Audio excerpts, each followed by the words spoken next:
राधे राधे, हरे कृष्ण। आप सभी का दिन शुभ हो।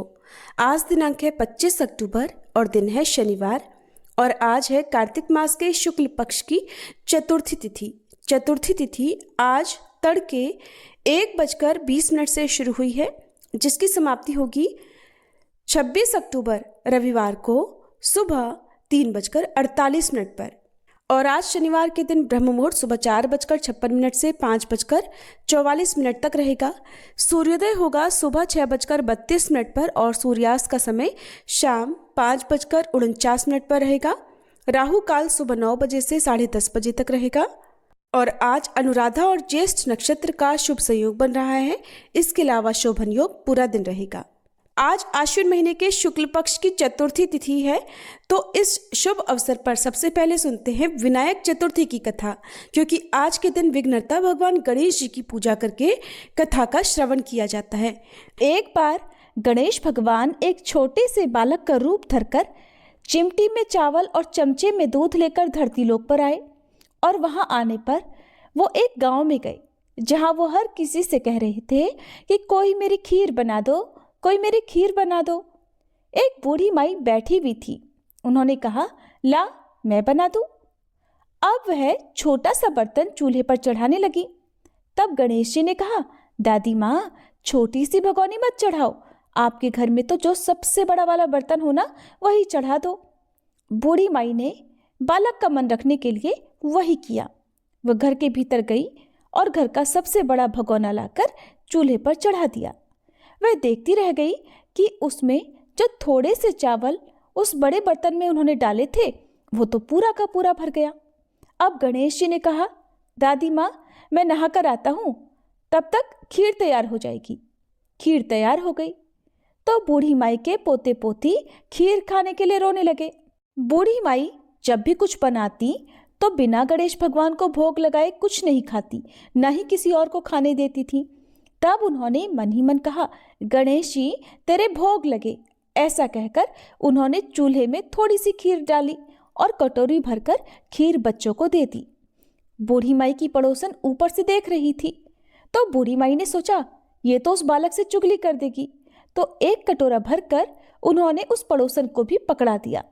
बूढ़ी माई की बहू ने चुपके से एक कटोरा खीर खाया और कटोरा चक्की के नीचे छुपा दिया। अभी भी गणेश जी नहीं आए थे। बूढ़ी माई को भी भूख लग रही थी, तो उन्होंने भी एक कटोरा खीर का भरकर किवाड़ के पीछे बैठकर एक बार फिर कहा, गणेश जी आपको भूख लगे। ऐसा कहकर भोजन करना शुरू कर दिया और खीर भी खा ली। तब तक गणेश जी आ गए, तो बूढ़ी माई ने कहा, अरे गणेशा, खीर खा ले, मैं तो तेरी ही राह देख रही थी। गणेश जी ने कहा, दादी माँ, मैंने तो पहले ही खीर खा ली। बूढ़ी माई ने कहा, खीर खा ली? अरे कब खाई? तू तो यहाँ था भी नहीं।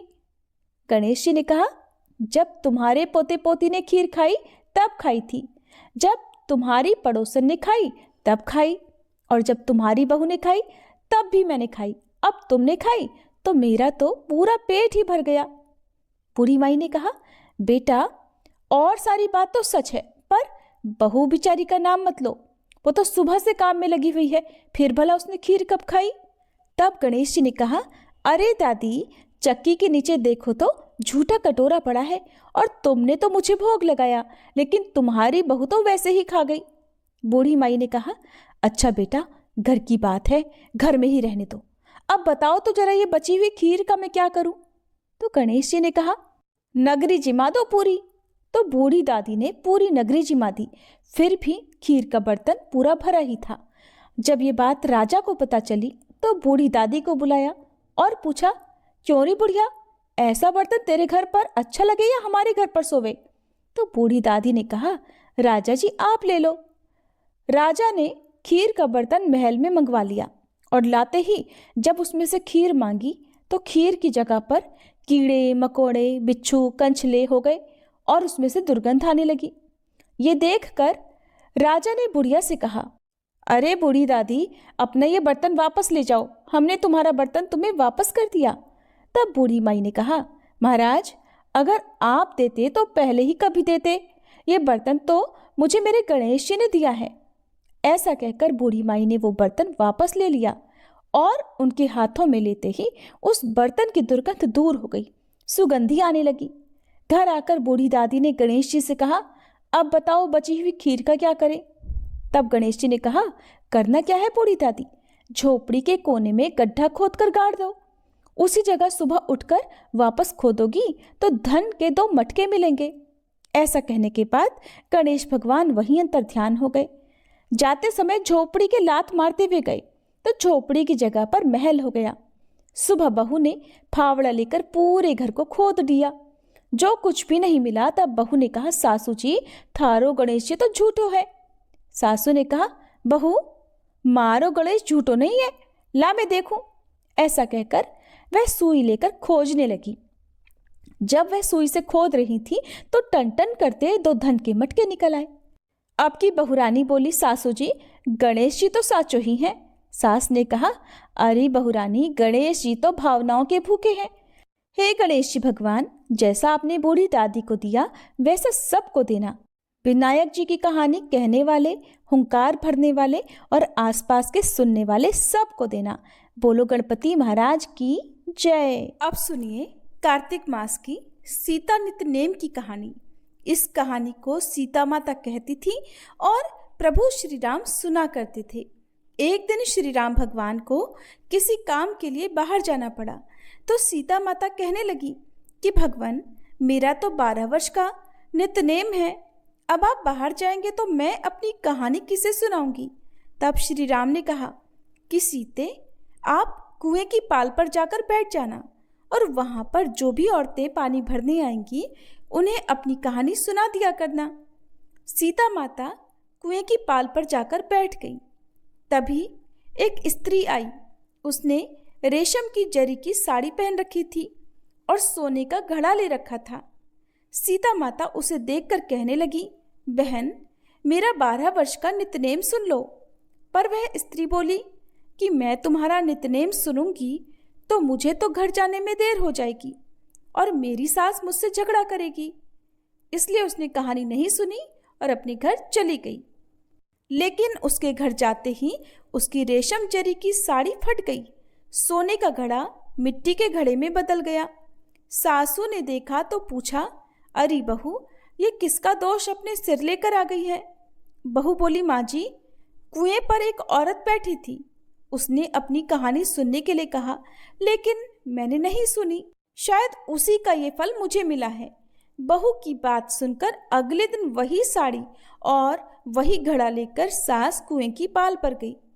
सास को वहीं पर सीता माता बैठी मिली तो माता सीता ने कहा, बहन मेरी कहानी सुन लीजिए। सासू बोली, एक बार छोड़, मैं तो 4 बार कहानी सुन लूंगी। तब सीता माता बोली, राम आए लक्ष्मण आए, देश के पुजारी आए, नित नेम का नेम लाए, आओ राम बैठो राम, तपी रसोई जीमो राम, माखन मिश्री खाओ राम, दूध पताशा पियो राम, सूत के पलका मोठो राम, शाल दुशाला पोठो राम, शाल दुशाला ओढ़ो राम, जब बोलूं राम ही राम, राम सवारे सबके काम, खाली घर भंडार भरेंगे, सबका बेड़ा पार करेंगे, श्री राम जय जय राम। सासू बोली, बहन कहानी तो बहुत अच्छी लगी। फिर कहानी सुनकर सासू घर चली गई और उसकी साड़ी फिर से रेशम जरी की बन गई। मिट्टी का घड़ा भी फिर वापस से सोने के घड़े में बदल गया। बहू ने देखा तो कहने लगी, सासू माँ आपने ये सब कैसे किया? सासू बोली, बहू तू दोष लगा कर आई थी और मैं अब दोष उतार कर आ रही हूँ। बहू ने पूछा कि माँ जी वह कुएं वाली स्त्री कौन है? सासू ने बताया कि वह तो सीता माता थी। वो पुराने से नया कर देती हैं, खाली घर में भंडार भर देती हैं। वह लक्ष्मी जी का वास घर में कर देती हैं और मनुष्य की जो भी इच्छा हो उसे पूर्ण कर देती हैं। बहू बोली, माँ जी फिर तो ऐसी कहानी मुझे भी सुना दो। सास बोली कि ठीक है तुम भी सुनो। फिर सास ने कहानी शुरू की। राम आए लक्ष्मण आए, देश के पुजारी आए, नित नेम का नेम लाए, आओ राम बैठो राम, तपी रसोई जीमो राम, माखन मिश्री खाओ राम, दूध बताशा पियो राम, सूत के पलका मोठो राम, शाल दुशाला पोठो राम, शाल दुशाला ओढ़ो राम। जब बोलूं राम ही राम, राम सवारे सबके काम। खाली घर भंडार भरेंगे, सबका बेड़ा पार करेंगे। बोलो श्री राम जय जय राम। कहानी सुनकर बहू बोली, माँ जी कहानी तो बहुत अच्छी है। सासू ने कहा, ठीक है, अब से हम इस कहानी को रोज किया करेंगे। अब सास बहू रोज सवेरे उठती, नहाती धोती और पूजा करने के बाद नित नेम की सीता माता की कहानी कहती। एक दिन की बात है, उनके यहाँ पड़ोस की एक औरत आई और बोली कि बहन जरा सी आँच तो देना। तो बहू बोली कि आँच तो अभी हमने जलाई ही नहीं। पड़ोसन बोली, तो फिर तुम सुबह 4 बजे से उठकर क्या कर रही हो? तो उन्होंने कहा कि हम तो सुबह सुबह उठकर पूजा करते हैं, फिर सीता माता की नित्यनेम की कहानी कहते हैं। पड़ोसन ने उनकी बात सुनकर फिर कहा कि सीता माता की कहानी कहने से तुम्हें क्या मिला? तब वे दोनों बोली कि सीता माता की कहानी कहने से घर में भंडार भर जाते हैं, सारे काम पूर्ण हो जाते हैं, मन की इच्छा भी पूरी होती है। पड़ोसन ने कहा, बहन अगर ऐसा है तब तो फिर मुझे भी कहानी सुना दो। तब बहू बोली कि ठीक है, तुम भी ये कहानी सुन लो। राम आए लक्ष्मण आए, देश के पुजारी आए, नित नेम का नेम लाए। आओ राम बैठो राम, तपी रसोई जीमो राम, माखन मिश्री खाओ राम, दूध बताशा पियो राम, सूत के पल का मोठो राम, शाल दुशाला पोठो राम, शाल दुशाला ओढ़ो राम। जब बोलूं राम ही राम, राम सवारे सबके काम। खाली घर भंडार भरेंगे, सबका बेड़ा पार करेंगे। श्री राम जय जय राम।